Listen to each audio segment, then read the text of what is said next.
Les données publiées cette semaine témoignent d'une reprise dans la production japonaise au troisième trimestre, mais les experts prétendent avoir besoin de plus d'informations sur les salaires et les dépenses des consommateurs afin de déterminer si le gouvernement devrait encore augmenter la taxe. Rick Lloyd, l'analyste FX en chef chez Thomson Reuters, nous a rejoint en ligne. Rick, bienvenue sur Dukascopy. La production chinoise s'est légèrement accélérée hier, ce qui est une bonne nouvelle. Vous y attendiez-vous ? À vrai dire, je ne m'y attendais pas. Le marché s'attendait à ce que cet indice descende en dessous de la marque de 50 en confirmant le repli de l'économie chinoise. Mais la hausse soudaine de 50,2 à 50,5 est un phénomène de courte durée. Même si les commandes à l'exportation ont été positives, le taux d'emploi reste toujours négatif. Aujourd'hui, l'on attend un nouveau rapport un peu moins surveillé, celui de l'indice des consommateurs chinois, Westpac, qui s'est contracté de sa marque de 113,3 à 113,2, tandis que la composante de l'emploi comprise dans cet indice est en baisse depuis 4 mois consécutifs. Je pense que le marché est préoccupé par l'absence de réaction à ces faibles données et à la situation néfaste au niveau de l'emploi en Chine.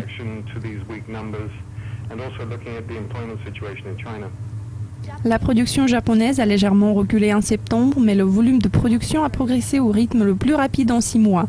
Est-ce que ça veut dire que la production japonaise se soit enfin stabilisée après l'augmentation de la taxe de vente en avril ? Il faut dire que ça ressemble à la situation en Chine.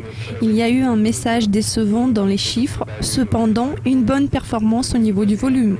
À mon avis, le marché est très incertain par rapport à la justesse des mesures prises par le gouvernement japonais, mais ce dernier essaie à tout prix de nous convaincre d'une reprise naissante.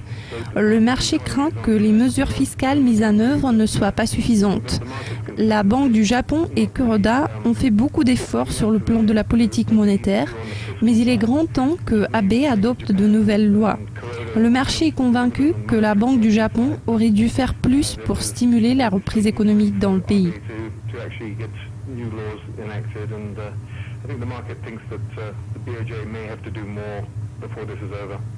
D'ici la fin de la semaine, il y aura des publications économiques concernant le Japon, dont la plus importante est celle du taux d'inflation japonais. À quel genre de chiffres vous attendez-vous ?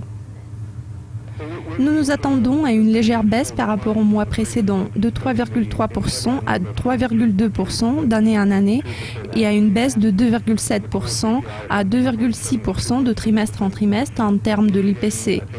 Mais le marché a beaucoup de doutes par rapport à la stabilité de l'économie japonaise, surtout après le défi auquel elle a dû faire face en avril lors de l'augmentation de la taxe de vente.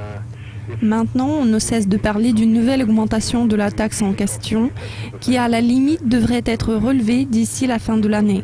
Le marché veut voir plus d'actions de la part du gouvernement japonais, mais ce dernier reste un peu passif.